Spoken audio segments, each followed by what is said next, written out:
Wow. Do you know how when you try to do a thing and then everything falls apart? That's what my last 5 minutes have been. But I'm excited everyone's here. I am going to wait until some more people join. Hello to those who are joining. Thank you for being patient with technology as it has just decided to ruin all of our lives. I'm really excited. My name is Virginia Anzengruber. If you have not figured that out by my handle, that last name is real. I am not a diehard villain. But I'm super excited. I'm the host of a podcast called Super Hungry Conversations with Not So Starving Artists, and this is the premiere of season 3. We are switching it up a little bit. You will still be able to listen to it in audio format wherever you get your podcasts, but it's it's 2020, so we do a lot of things on Instagram Live now, and I'm really excited to welcome our guest. He's going to be joining us in 2 seconds. His name is Josh Ruben, and he is an actor, a writer, a director, a white man, and a very funny comedian. So I'm really excited to talk to him about his new film, Scare Me, that is out right now on Shudder. So if you haven't had a chance to watch it ahead of this conversation, please go watch it. It is so, so good. And if you love horror, if you love spooky and suspense and really incredible acting, just go watch it. It's amazing. And maybe I shouldn't say this, but you're free for 7 days, you guys. So I'm really excited, and Josh will be joining us in just a second. So welcome to my living room. Hello, hello. Hello, thanks for having me. Sorry, I look like Jeff Bridges if he was a serial killing single dad. Well, that's a really specific impression you're trying to do, and I'm just going to say you're pulling it off. But yeah, thanks for joining me in my living room, not in the room where I had everything set up nicely. And yeah, That's I don't know okay. what's happening with the internet. I think everything's conspiring against us in 2020, least of all the It's the internet. Russians. It's the Russians. They really love this podcast and they're really just wanting to thwart it. So, how are you? You're in Los Angeles, yes? I'm on the floor of my bedroom in Los Angeles, California, and Excellent, just excellent. living like a real celebrity. Just a true. This is the real celebrity life. Just living on the floor, just hanging on the floor, and not getting a haircut. It's a pleasure. I But doing have IG not Live. I have not had a haircut in over a year. I had that like realization, I think like last week or something. I had a kid in September of last year, and then I got a haircut like a month later, and that was the last time, and now I'm too afraid. Like I'm sure that it would be fine, but I'm too terrified, and the masks that they're wearing just to cut my hair seem too much. Like I can just go without it for a while, I think. So, Gotta rock that mermaid hair. I'm doing the oh, same thing. You thank rock the you. mermaid hair, I'll rock the, The Jeff Jeff Bridges serial Bridges killer hair. serial killing dad. Yeah, Yeah. yeah, Yeah. yeah, Well, man. thank you for so much for joining us.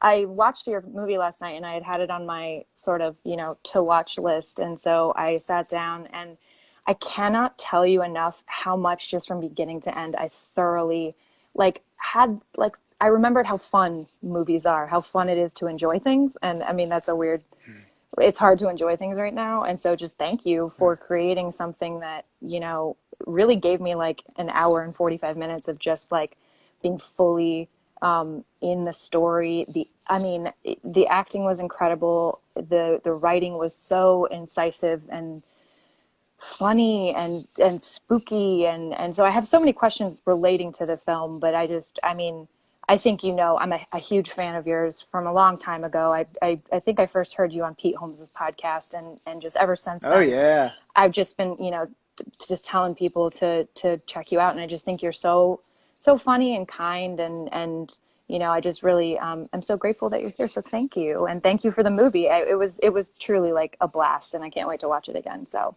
I'm so glad you liked it. Thank you. Yes, isn't it interesting that like two people in a house talking can be effective.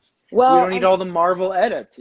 no, and it's well, and I that actually ties into like a perfectly great question. Like first question is like you really, it seems like early on in the film kind of decided, that the audience was going to have to kind of just accept the magical realism and the sound effects sort of as its own character in a way. Like it added such a depth to the performances, to the storytelling.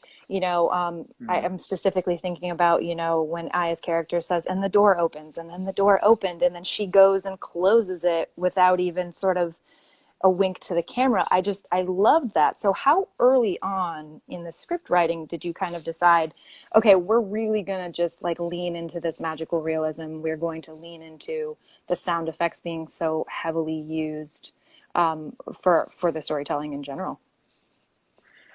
Well, great question. I knew that I couldn't afford to make an anthology film that cut away from the campfire.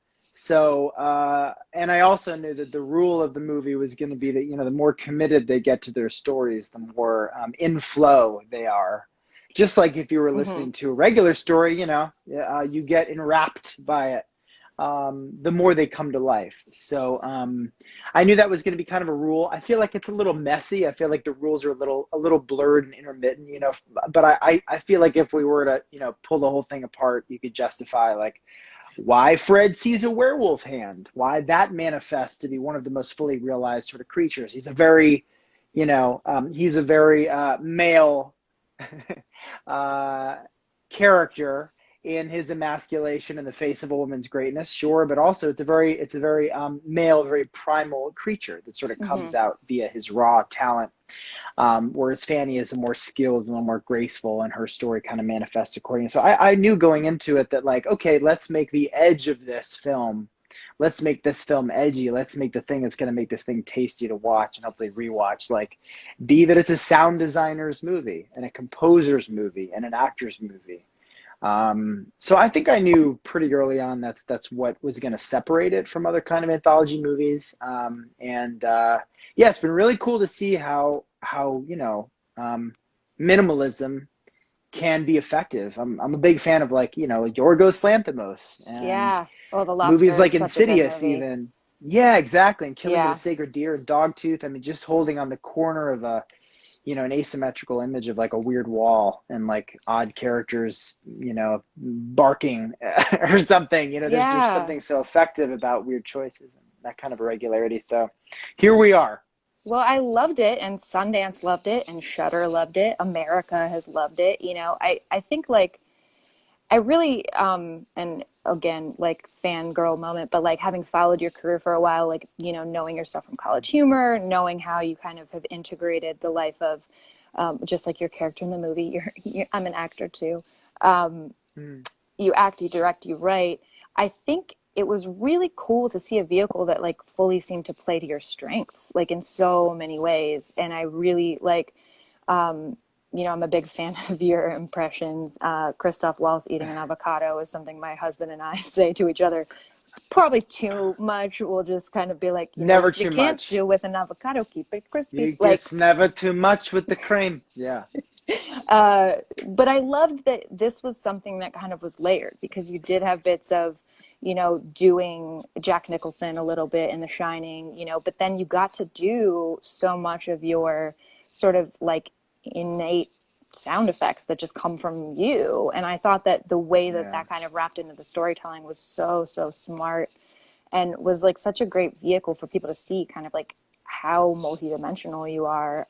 So I just really enjoyed that in general. But then, can we talk about your cast for a second? Because I mean, holy hello, shit. Stormfront. We had no idea I was going to be acting with the boys' Storm. Yeah, the fact that Aya Cash is not only incredible, but that she's like a superhero or on a superhero show playing one of the most awesome supervillains in recent memory. That confluence and that, I don't know, coincidence is, I'm very, very, very grateful. Notwithstanding Chris Redd's, like, the fact that he's entertaining us and has entertained us weekly on Yeah. SNL for, a couple of years now, it's mind blowing. So yeah, they're incredible. Part of the reason why they're so great, on top of just being great people, is that this cast comes from the live theater world, and they take bold choices, and they're collaborative, and so they're willing to make asses of themselves and play ugly and play dark and do fun shit. And you know, here we are. Well, and I love that too because there's such a yes and tone to the film, and Fred's Yeah. character is so kind of resistant to that in a way that Hmm. really kind of shows to the audience more than, Aya's character, but shows like, that he is kind of the kind of basic white guy that she kind of calls him out to be. And I loved that moment because she calls him out on it pretty early on in the film. He obviously Yeah. bristles to it and then immediately starts to kind of be like, oh, but my story, Cora, and kind of proves the point that she was making immediately without her even kind of knowing that that wasn't his story. And so I just loved Hmm. kind of those longer takes you would do. I loved that, and I don't want to spoil the entire movie for people, so I won't just do the play Hmm. by play, but I really appreciated that you seemed to play to everybody's strengths, and Chris just seemed so game from go that it was just such a great addition. Oh But yeah. also the actress that played the cab driver dropping you off. I lived in LA for 5 years, no big deal. But I was like an assistant and a script coordinator for a long time. I worked for MTV. I did some stuff for some of the bigger studios as like a post production, coordinator and stuff. But every time I've ever gotten into a lift or something, and I've, especially when I started doing podcasting, I'd be like, oh, I have a podcast. Literally, like a memory on Facebook popped up, and it was like, oh, cool. My Lyft driver has 1,000 podcast recommendations for me, and now I'm getting career advice. And so it was just such a funny, like, and that's not exclusive to LA, obviously, but I appreciated that sort of that character and what a great payoff she had eventually. Again, not wanting to spoil the film for everybody, but what a great Yeah. payoff and what a great actress utilized in such a small role. So to that point, with the one location, this kind of bottle feeling that oftentimes, we don't really see that in movies a lot. You see it more as like an episode in a season of a TV show where they've kind of run out of money, so they need to have one location or something like that. Mm. How much of that played into how you originally saw the film when you were scripting it, and then the kind of B side of that question is like, how much of the final film really matches up to what you were imagining when you were first writing and in pre-production? Well, I got to call out Bettina, played by Becky Drysdale, who's one of the most incredible improv actors ever. She wrote for Key and Peele and writes for Late Night. And she Oh, was a last awesome. minute, kind of a Hail Mary casting choice from casting call from Dan Powell, our producer. Once we realized we're not going to get Kathy Bates from the Stephen King universe to cameo in your scrappy movie, but I'm so glad Becky came aboard and was so funny. Let's see if this answers your question. I mean, what is it specific? So you're asking about the, imagining how the contained film, is it like with the using sound design and et cetera, was kind of how, how it was going to play out and ideally work. Was that kind Yeah, of and the then sort idea? of, I think sometimes, especially with filmmaking and the brief forays into like writing, directing that I've done, so many times Hmm. there's like it's a different thing, or not 100% of what you were hoping would be kind of translates Yeah. on screen. So sort of do you feel like it fully translated for you in a way, like from scripting and pre-production to sort of that final edit and what we see? I think better, yeah, and better than I thought it would, Oh, that's awesome. which is great. It definitely did. It turned out better than I thought it could because I made a pact with my DP, with Brendan Banks, who was like, we're gonna make this thing no matter what. If it costs $500 and I'm holding the boom while I'm acting, and we're just doing this truly with people off the street, friends we've met throughout the years, or we get a bit of money and do it right. And we met somewhere in between. Um, it turned out better than I thought. And I think a big piece of that was like Aya Cash and Chris Red, like trusting me and Irony Point to make something that was different and effective in its own way and that said something. Um, and yeah, I don't know. I mean, it would just have been a bucket list item to cross a thing off my list to just do the thing. But the fact that Shutter picked it up and then Sundance happened, I expectations have been far exceeded at every corner. So I'm just kind of like, oh, okay, well, I'm glad I executed on this thing. Just took advantage of the the fire inside to get this thing Yeah. done. And Yeah. yeah, I long answer longer. It turned out far better than I could have possibly imagined. I'm thrilled. But I love that because, I mean, from my own personal experience, but even working on, big budget stuff, I was a crew member on the original Suicide Squad. So like I know how everything kind of changes in Whoa. edit and stuff, and like the way that it like would start and the way that it ended, and kind of, you know, the Comic-Con cut of the trailer versus what actually came out 2 years later. Like so often, you know, and maybe you can speak to this too. Do you think that the fact that you had a smaller budget led to you being able to keep a tighter control on sort of what that final product was? Oh yeah, there's no studio. This whole thing, no one was going to give me a shot at leading in a movie.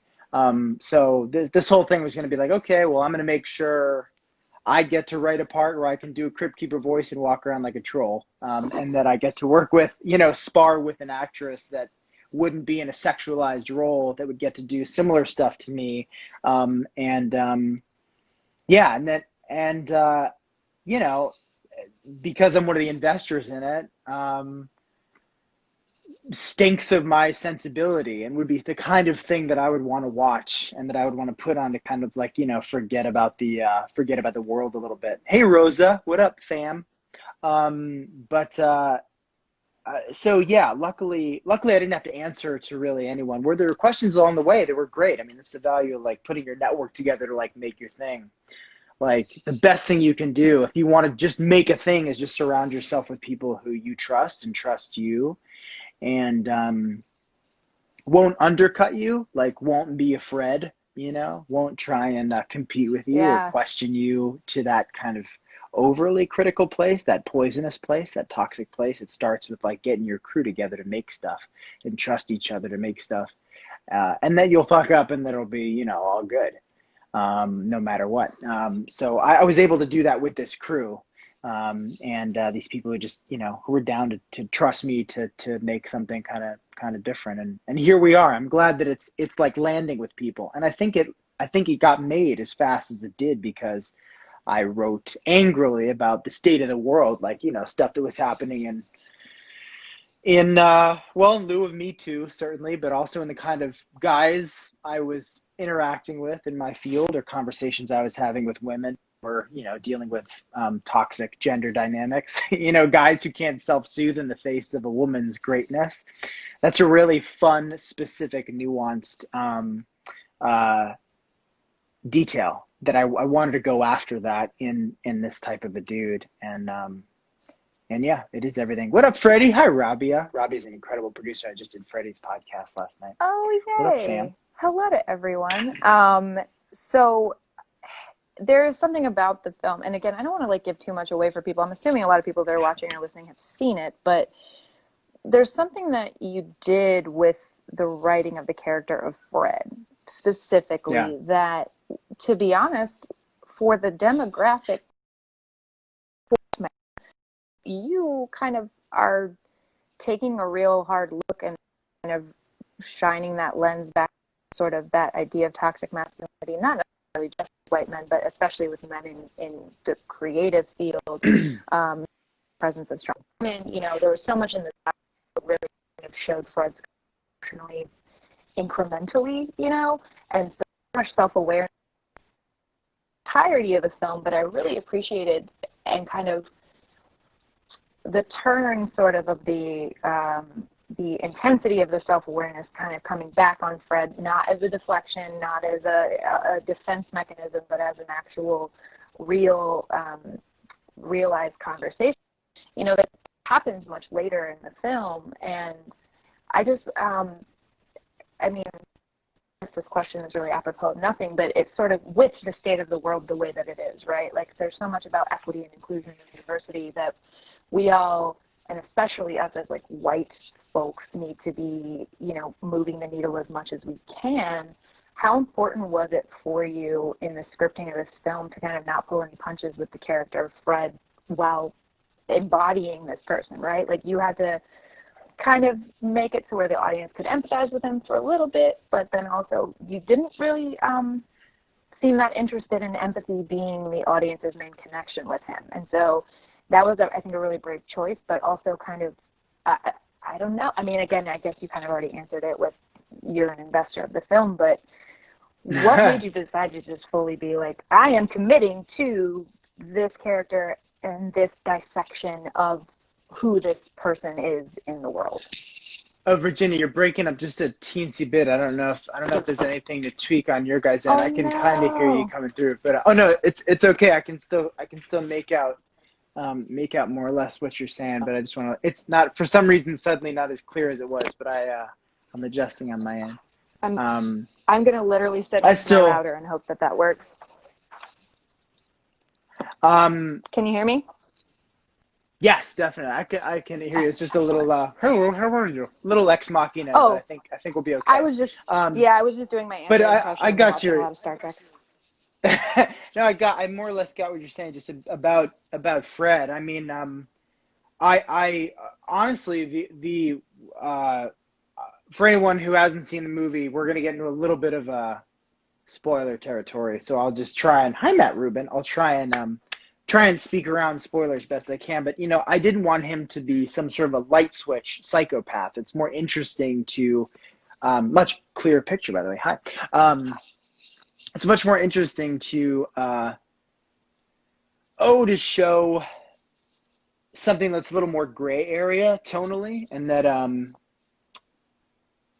that feels more realistic. And a lot of women, I actually have Alex Bach, my producer, um, who championed this film on all sides, but especially as a woman to be able to help sort of articulate why this film was important. And I think Yeah. what helped get this thing made, someone asked how quick it got made. It was more or less, under a year, within a matter of, I'd say 8 months from script to production. It was important that that by the end the real horror was what it would be like for a woman to find herself, as most women do. And I don't know this experience, but these are parts of the conversations that I would be having with women at the height of the Me Too movement, like after Aziz was outed, and I was writing angry, and kind of what I wanted to explore in gender dynamics was like a lot of women find themselves at the end of the night in a corner or having a face-to-face conversation with a man, and they don't know what their behavior is going to be. You don't know if they're going to make a move or if they're going to take a Yeah. swing or do something worse. And especially when you have alcohol involved, and especially when they feel entitled to you or entitled to your success, or this is not this kind of movie, but entitled to your body, God forbid. What would that really feel like? And so to dance that gray area, there's nothing more terrifying than that, certainly. And I have Alex to really thank for kind of pushing and voicing the importance from her perspective, from a woman's perspective, as to why this film deserves a bit of a bit of attention that in that regard, that there's a bit more of a social message. So I didn't want to make Fred totally petty and sad sacky, just like Fannie is the type of person to shrink in the face of a dude like that. She's very Mm. strong until things, kind of get dire.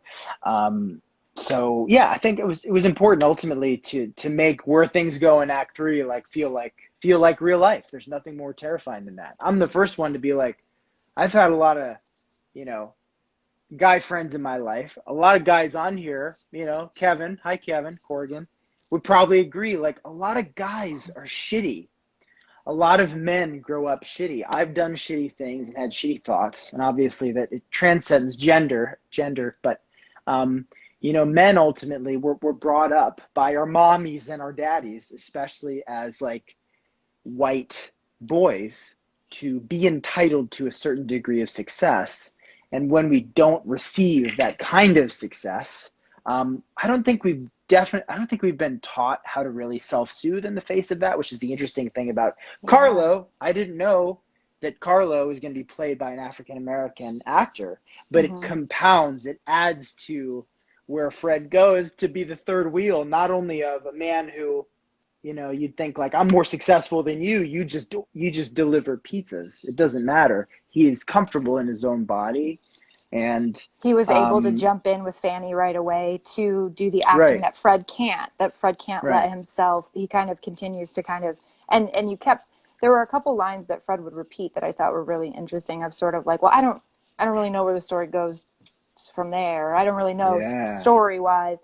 The fact that like that Fred was terrible was coming up with names was a really hilarious one for me because it was yeah, it was that sort of it wasn't a full sad Saki, but it was like watching it, I was like, I know this man. Like, I know this man. I've Yeah, worked with this me man. too. And I'm sure every woman like that is listening to this now and or has watched the film also has kind of had those moments where you do feel unsafe and the turn is so quick. And I appreciated that Aya's character, Fannie, even in the presence of that, she kept telling, you're not scaring me, Fred. Like, you're not scaring me, even though she clearly was, physically scared.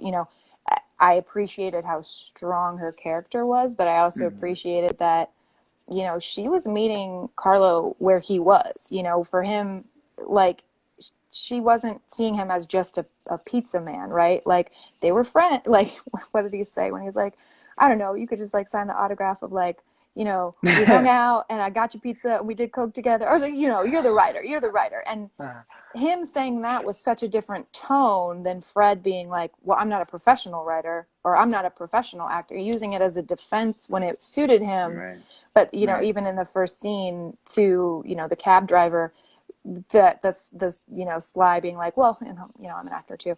Like, that then later gets turned as shield and a defense when he doesn't want to open up. He doesn't feel like he can sort of, I guess, inhabit the same space as Fannie, and his sort of awareness, self criticism kind of just continues to get in the way. And so I loved those mirror moments that you had in the different acts. I thought it was really, really smart and really, really fun. So, Thank you, thank you. Pulling on yeah, all sides. Someone mentioned I've been Fred. I've been Fred too. I've been Fred. I've been Fannie. I've probably been a little bit of Bettina. I'm definitely a bit of a Carlo. But yeah, it comes from all sides. We all know, everyone who's on this, in this room, and certainly everyone who watches this movie, whether they like it or not, um, we all know competition, and we all mm-hmm. know the people who we have in our lives who do what Fred does and who needle us. We also know the narcissists like Fannie who like get a kick out of us. I've certainly had a lot of Mm-hmm. narcissistic, a lot of narcissists in my circle who, dance monkey dance, do your impressions, make me laugh, and take advantage of my ear. I consider myself a good listener, but you gotta write what you know, and I know all sides of that conversation, and it's a good lesson moving forward. Just continuing to write stuff. It took me a long time to realize, like, oh, you have to like know, you have to be saying something with, when you get the privilege to make a movie or make anything, you like really should be. You should be writing angry. You should be like having a thing to be angry about or writing impassioned, and on all sides. This was shit that I know, and also, just down to the veneer of it all, just down to the fact that, like, I love a midnight movie. I love the kind of Mm-hmm. movies that you can just pop on and watch, multiple times. But you really do. You have to be saying something. There's got to be an engine, and in this case, the engine was, oh, this guy can't self-soothe in the face of this woman's Yeah. success, and holy shit. And then look what happens when that white dude, especially a white dude, gets left out, becomes third wheel, Yeah. in the face of a successful woman and another man who's comfortable in his own skin, let alone a black man who comes into this house. He's like, this is becoming this dude's worst nightmare. Yeah. Look, two people who are more talented and more successful and shouldn't be. That's not what I feel entitled to. Yeah, it's cool. Yeah, so Alexandra commented saying that, yeah, having to carefully watch your step and not knowing how a guy is going to handle losing it is so distracting, time consuming, and energy sucking. And I Oof. appreciated that the character of Fanny wasn't like a one noted, she was kind of a prodder, she did kind of needle Fred Hmm. in a way. But I also appreciated that it was always kind of in service of details, details, details, right? Like, it was always in service of begrudgingly kind of making him a better storyteller, and then the resentment that kind of followed that she did kind of pull that out of Yeah. him was just really, yeah, it was really interesting. And it definitely, watching it, you have those moments where you're like, I know Fred, I've had to be Fanny sometimes. Yeah. I mean, obviously a narcissist, I host my own podcast, but in the vein of having to feel like overtly strong, right? Like being Hmm. overly aggressive to sort of compensate for the fact that you understand that this person probably thinks of you, what Fred eventually vocalizes, which is sort of like, this, you're getting to live this life, not the recognition of the fact that she has the talent and the work ethic that maybe got her Mm, there. It is that, you're a woman that just gets to do this. And there's something that was so powerful yeah. in that to me, that also you mentioned, you had female producers on the film. I think that was like evident in the scripting, because it didn't feel like you were writing female characters solely from your experience. So I appreciated that they felt well rounded enough to sort of seem like they were being, you know, those words were coming from somebody's personal experience. Obviously not yours, but the women in your life, Yeah. the people that you had. I saw in the special thanks you thanked, like, Natalie Morales and like Janixa Bravo, who I love both of them so much. So I'm Yeah. assuming you had people that kind of, gave a gander to the script to sort of, give notes in that way. And I think it really paid off, and I really appreciate it, just as a lady trying to make things. It was really a nice takeaway. But on that topic of whiteness, and you can answer this to whatever Uh-oh. degree. I know. Hmm. Well, we're two white people right now on this stream, and one of the things, the past few years has made so many of us had to, reckon with in a way that is much more tangible, is much more actionable than just an awareness, is sort of like there is, systemic racism. There is inequity in the world, especially in the art world, especially in professional realms. So the question that I have for you, that is new to Hmm. this season, that I haven't asked people before, but I think is necessary, is like, what can we as white folks be doing to move that needle in our respective, industries and communities? Because so much of the work, I feel like so much of the learning is coming from Black educators, Black social activists, people of color, Indigenous activists. And while that is fantastic, and they should absolutely be the ones leading us and showing us the way, there is work that we have to do within our own communities. There is work that we as white people with any sort of platform have to be doing to move this needle, and taking the emotional burden and responsibility and labor off of our, BIPOC fellow like humans. So what, as a white man, would you, say to other white men right now to kind of not only recognize that systemic racism is not something that lives in opposition to the idea that, well, I'm not racist, right? Like, sure, but what can we do to be moving that needle away from the systemic racism and kind of creating actionable change within our communities? I mean, the way you make actionable change in your communities is you call out your white friends or your non-woke friends or performative activist friends to be truly activist friends, or to be anti-racist, to call shit out in other people. I just had to see with this comment. Garvett says, guys, it's not just the responsibility of one race to be good to others, but everyone has that responsibility. Um, I mean, you and I don't come from a lineage that knows and understands the turmoil of being shipped, of being um, raped, pillaged, Yes. put on. You know what I mean? We don't know the slavery experience isn't in our blood. I'm only speaking from what information I'm consistently evolving and educating myself in. The thing you can do in your immediate circle is like tell your white friends to raise up your BIPOC network, to boost the BIPOC voices in your circle, and also to call out racism, to just to Yeah. practice anti-racism, to give to the Black Lives Matter movement, to give to and shepherd. I mean, not just like charities and communities like the ACLU, but call out when George Floyd, Jacob Blake, or I mean, God, any number of these Black men and women and trans men and trans Black women who have been victimized in communities, and like normalize it. Don't normalize the violence, but normalize raising up their voices and saying, hey, can we donate to making sure these people make it through, these people get their bail paid, that we donate to their hospital bills when they're victimized, or when they're, they can't afford the health care to, get the fuck out of the hospital after, they're brutalized by police officers, or worse. you got to call people out and like preach how to be anti-racist. You just got to call out. And if you're having kids, raise them. You know what I mean?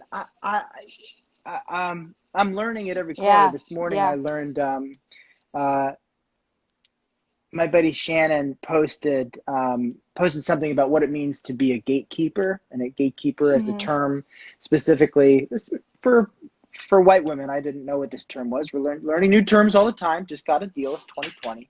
It's okay. Wake up.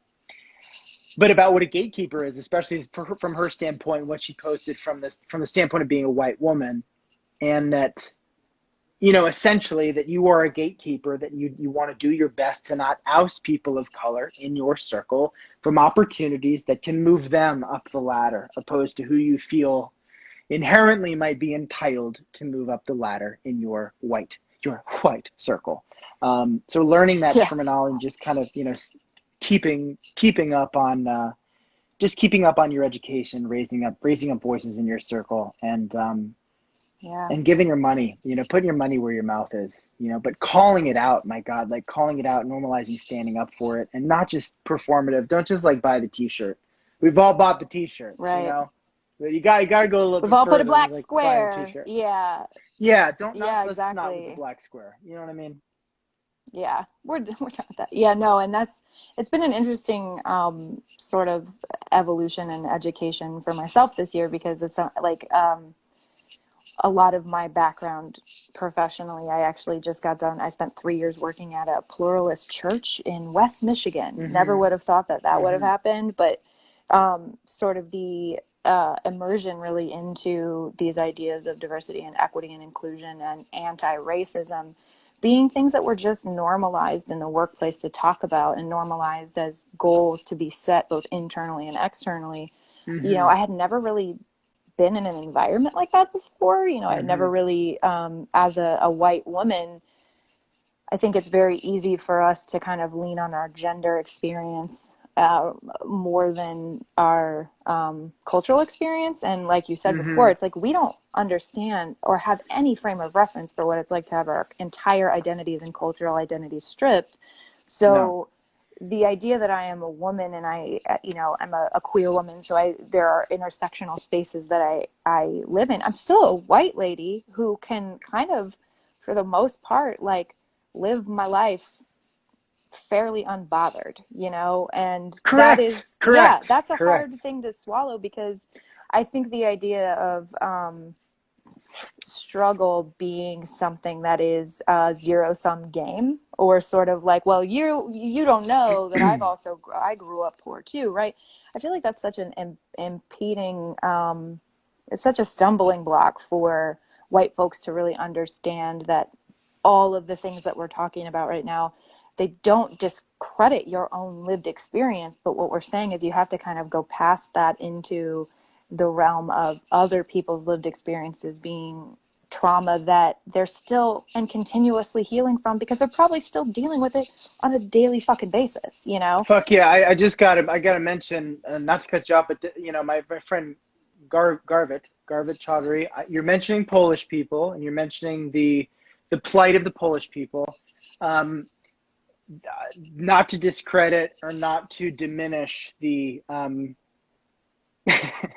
the Polish experience here, but when you Right. have dark skin, there is something about dark skin, unfortunately, in our history that is inherently triggering, and is laced within, and why we have systemic racism that is part of the black experience and also the white Yeah. experience, and how media has portrayed people of color. You know, there's a great video I posted today that kind of blew my mind because it was put very simply, and I'm gonna kind of butcher the language, but two different African tribes, for example, or two separate African tribes from two separate, say, warring cultures, were colonized and brought to America, and only perceived by us, by white people, to just be black skinned beings, Hmm. human beings. Um, and we compartmentalize and we stereotype them, regardless of where they come from in their culture. So separating, say, Southern pride and white pride from Black pride. Black pride comes Right. from a desire for equality, and white pride and Southern pride, it comes from a pride for your culture. Stems from a racist movement. White pride, Yeah. Southern pride has racist roots. Black pride, it stems from see us as equals, and it's just the way that this guy phrased it. And I'm totally butchering it, but just kind of seeing it as kind of simple context. Like, yes, this is not quite the language we were taught, to understand, in school and understand the Black experience, or you know, BIPOC experience in school and phrased that way. And it's like, that's totally fucking right. Which drives me crazy when people are like, blue lives matter, all lives. It's like, no, we're not diminishing your life, bro. All No. we're asking is that you see these folks as equal. Yep. Do you? And if not, go to bed. Just Well, go back inside, go to bed. and I love that the inherent accent that you chose for a Blue Lives Matter protester was that Southern accent, because every time that I've caught myself kind of impersonating somebody, members of my own, family, there's always that element where they don't even have Southern accents, and I just do an impression of them with Southern accents because I've so likened that with just this idea of like an unwavering white pride that is not culture, like Polish pride is a thing. I mean, you know what I Mm-hmm. mean? Like Mm-hmm. a European country of origins pride, sure, but when we're talking about white American pride, it's like, okay, is it Walmart?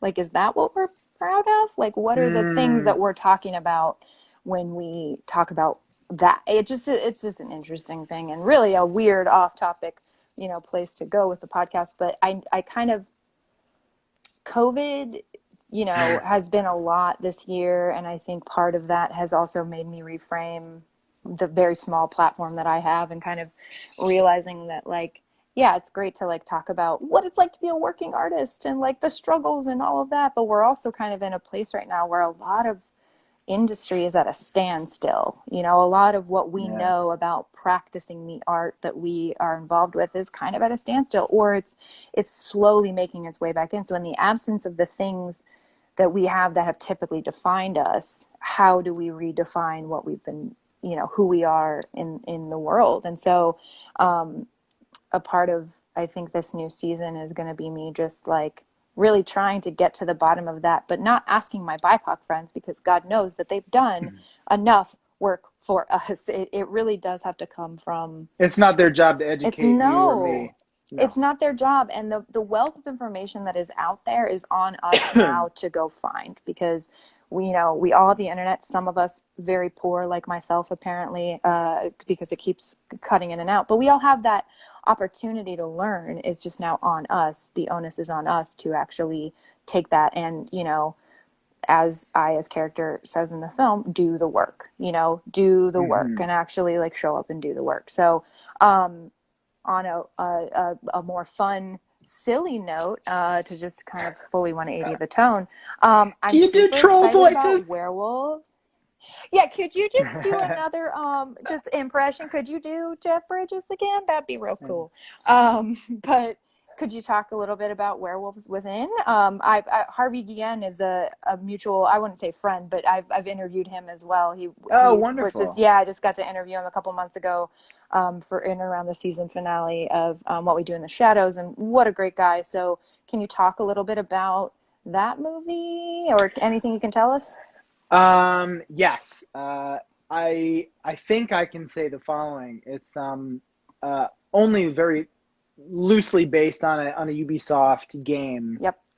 called Werewolves Within, but the script almost has nothing to do with it. It was part of Ubisoft's uh, Women's Film and Television Fellowship Program through Ubisoft, Cool. written by Mishna Wolf, who's a brilliant writer. And it's essentially like a Knives Out style whodunit with some genre elements, let's say. And Fun. Sam Richardson is our lead, and the cast is out of control. Michaela Watkins, Michael Chernus, Glenn Fleshler from True Detective, Harvey Guillen, Cheyenne Jackson, Rebecca Henderson, George Basil. It's basically a crew of buddies, And we got to, yeah, go to Fleischmann's New York and do something really incredible. I'm so excited for people to see it. I think that's just about all I can say about it. But we started production in around January and wrapped March 9th, and we're Oh, locked wow. down March 12th. So I was Wow. able to do post for the movie entirely in my bloomers, in my little pants, in my tiny little pajama pants. I don't wear pants anymore except when I have to go out and work, so I totally understand. And what a dream slash nightmare it is to sort of have that. It is like a weird alternate reality because the amount of times where I've been like, how great would it be to just work from home in my bed in my underwear? And after a while, it's not that great actually. It's pretty, I don't know. Have you been, I feel like I should try to be like more professional of an interviewer, but like the reality of it is like the world's a fucking nightmare right now. And so like the bits of joy that we can find, I feel like they're so few and far between. And I end up finding myself just like truly rewatching old, Next Generation episodes because I love the idea that a person like Captain Picard can even exist in an Engage. alternate. Did you cry when he did that at the end of the Picard series? Did you watch Picard? I didn't see Picard, but I mean, I definitely would. I Okay, definitely not would I was gonna say not to like engage. spoil it, but it was like the last like scene of like the last episode. It's like him for the first time in the entire series saying engage, and I was straight up weeping and was like, I don't know what's happening to me right now, where like I am full on crying, and I Why am I normally crying just watching Maxwell House commercials? Oh yeah, because no one cares enough to wear masks to protect their grandparents, or I 37-year-olds I who get put on dialysis. exactly. That was another thing about the movie when you shared the vape pen. I was like, oh, Remember that? mm-mm. We Can't. actually, Aya got the flu during the shoot, and we had multiple vape pens. So she had hers, and I had mine. It And was you pretty had cool. yours. Just a little magic trick, you know. Oh, nice. Well, I don't want to keep you too long, and I'm so appreciative of the time that you've spent here. I just wanted to say that, I told you I heard you originally on You Made It Weird, and I think it was like the second time you had been on. And at the time, so I've been a freelance artist for a long time. I work a kind of straight-laced corporate job currently, but uh, at the time I was painting some houses as a side gig, and I Hmm. popped on, your episode, and you ended up being really open and vulnerable about how you had tested for SNL. You know, Pete said a great line of Yeah. You were SNL negative, and I thought it was really great because something so profound kind of came out of that conversation where Pete really rightly said, you are such a unique kind of singular talent, singular voice. You you are so wholly and uniquely yourself, and maybe that was why you didn't get SNL. And I have to let you know Hmm. that I don't know if you both meant that to be as profound of a thing, but what I sort of took away from that was like, oh, you could be the most like artisanal, unique cheese shop in the world, but there's always going to be people who are lactose intolerant. You should worry about the people that like Oh aren't no, you're going breaking up a to. little bit. Oh no, I was saying Oh, there something you go. so cool. I got cheese shop though. Well, I was You just can saying have the like artisan cheese shop. you can, but there's always going to be people who are lactose intolerant, right? Like you might be the best cheese in the world, but some people are just, they're never going to buy your cheese and you really shouldn't worry about them. And so Right. I'll wrap it up with like one That's last true. question of sort of the theme of the podcast, right? It's Super Hungry, the podcast. It's Super Hungry conversations with not so starving artists. So I kind of always like to ask like if you had one parting thing to kind of tell people that are watching that are kind of working in their fields, they're really just like day in day out like putting it in doing the work, what would you say to them about remembering like, hey, I'm cheese, some people are lactose intolerant, like because it's really hard I think to remember that a lot of times, and we can in a industry filled with so much rejection, it's very easy to take it personally. And so what would you kind of say to artists who are cheese in a lactose intolerant world? Well, first I gotta say hi to Rhodey, who just called out the Star Wars fan film Brendan, who shot Scare Me and I did TK 630. So Rhodey, what up, dude? Or gal or bud? Hi Rhodey, thank you for following. What can I say to people who are cheese? Well, I can say the whole thing, this whole fucking thing begins with who you keep in your Yeah. circle. So Yep. before you pick up a camera, if that's what you want to do, before you write, or before you I don't know, like move in with your sweetheart, whatever it is, especially if it's a creative thing, you got to first start with your buddies. You got to start with your Hmm. network before you pick up the phone and use your, camera to make the Duplassian like short film. It starts with like keeping people in your circle who will raise you up and will not undercut you or needle you or say like, is that a good idea? Is that a good idea? Like for everything you Right. do. Um, so and those people are not easy to find. That is not an easy friend to find. It's not easy to find. You're not always going to find the first kid on the playground. It's not always going to be the one who's going to take their shirt off their back to come like, a kiddo. That that was my Hello, baby. kiddo. Sorry, that was my baby Hi, in baby. real life. Yeah, he's Oh my very God, no, excited. no. I mean, I'm excited. I'm excited too. Ooh, he's talking. What's his name or her His name? name is Reese. He's just started walking. No, it's a him. Another burden of raising another white man. No,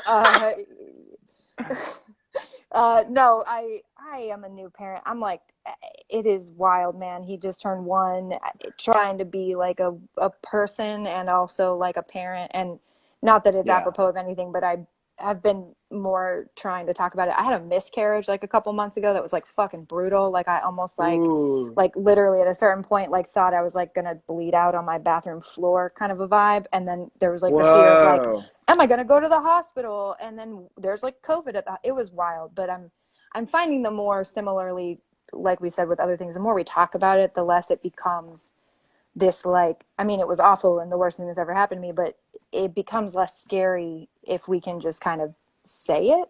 So in all of it, it's been like a truly wild year because I have this like amazing nugget of like a little person who is just the smiliest little potato in the world and is Mm. walking and talking and dances to the Star Trek theme because I watch it all the time, like loves it. And then there's also this element of just like the tremendous responsibility of bringing another life into the world. So it's just, it has Especially this been the world. wildest, Like, yeah. especially right now. Like we had to have his birthday party in like sections with like grandparents one or two at a time because we were just like, okay, we're not gonna have a party. We're not gonna do anything like that. Yeah. So Yeah. it's wild, but he's amazing. It's like the best and craziest. I wish more parents and new parents would kind of hone in on how fun it is.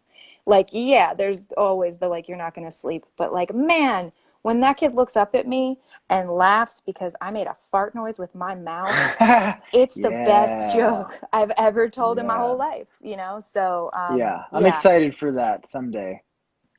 Yeah, you should. You should. I mean, I would never be that person that's like, do it, have kids, I don't know what your story is, but have like, but if that's a thing that you want, man, oh, it's the fucking best. I'm not even gonna lie. Yeah. It's Yeah. great. So, but you were saying your circle, Yeah. finding that is like really important. Yeah. I think before you not before you head down any artistic road, but just for your life, you gotta see eye to eye with your circle. And if you get that icky feeling from people in your circle, if you get that icky feeling from people who are close to you, Hmm. um, even if you call them your best friend, there's a lot of people who are like, yeah, we are friends. Yeah, but in the back of your head that like you probably aren't excited about taking the bullet for them or them for Right. you. And uh, that's not, I'm talking about the figurative bullet, of course, but maybe the literal one too. So it really starts with, who do you trust in your circle to raise Yeah. you up, and who do you want to, how do who brings out pleasure in you in raising them up as well. So keeping that cycle, seriously, you're gonna like, oh well, I had an idea that was also the haunting of Bly Manor or whatever. Not to get too in your head about stuff that's already out there. Like, no one is ever going to be as original as you are. You just got to Yeah. dig a little bit deeper. And yeah, like Fannie said, you got to like kind of also ultimately got to do the work, but you got to have friends in your circle who will check in on you, be your sponsors in a way. Hey, Yeah. how's your work coming? Can't wait to read it. You And still it's not, working? Cool. Yeah, yeah, exactly. it's not easy to find. It's not easy friends to find. And sometimes I'm learning too, as 30-something-year-old man, human being, you will detoxify yourself of the people who don't serve you and who you don't get joy out of serving. Yeah. If you know what's good for you, get rid of the friends who make you feel icky. It's really, really important. And then after that, like all the creative stuff that'll just be one less block for you on your creative path. You know what I mean? I think that's such a great note to end on too, because so much of any of the success that I've had, and I use the word success in a very, broad term. It's very low levels, but Leslie Knope from Parks and Rec, I think, said it best, like no one achieves anything alone. And so that idea of sort of being built up by others, lifting as you climb, as you will, like I think all of that is just so important in life in general, and then even more so when we're trying to kind of create these things that we hope will live on in perpetuity after we are just bones in the ground, right? Or is it an urn? Amen. I'm going to be a tree, so I'm going to get cremated into a tree pot. But God bless. I'm going to be a carrot patch. I don't know how that's going to work, but I'm going to be carrots. When I'm okay, dead, I'm going to be carrots. I don't know how that just works, but we'll carrots. I figure it feel out. like that almost sounds like it would be like a threatening line from a gangster. You're going to be dead. You're going to be carrots, but it doesn't make any sense. Or just like a memoir, like you can just imagine all the just Arial bold font, like when I'm dead, I'm going to be carrots by Josh Ruben. You know what I mean? Well, I'm really looking forward to that book coming out next year. And is there anything last minute you want to promote? Anything you want to tell the good people watching and the people that are going to be listening to this, tomorrow when it hits their apps?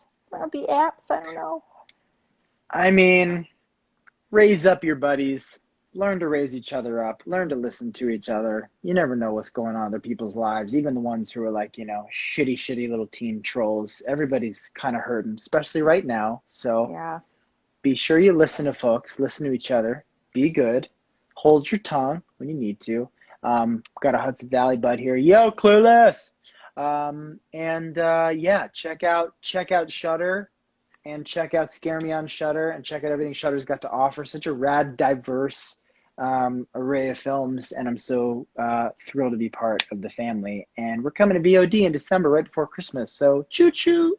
Yay! Oh, I'm so excited. Well, I will definitely be telling everyone I know about it because it truly was like such a great reminder that even in all of this, I saw a screening of Miranda July's new film recently, and it was a similar, like, it was like such a great reminder of like, these things still exist. There is still an amazing wealth of art and storytelling in the world, and Scare Me really just, it was a real dang treat, sir. I'm real excited and can't wait to see Werewolves Within and what else you got going on. And yeah, just have a great rest of your day. Enjoy being, pantsless in Los Angeles. And yeah, thank you so much for your time. This was fantastic.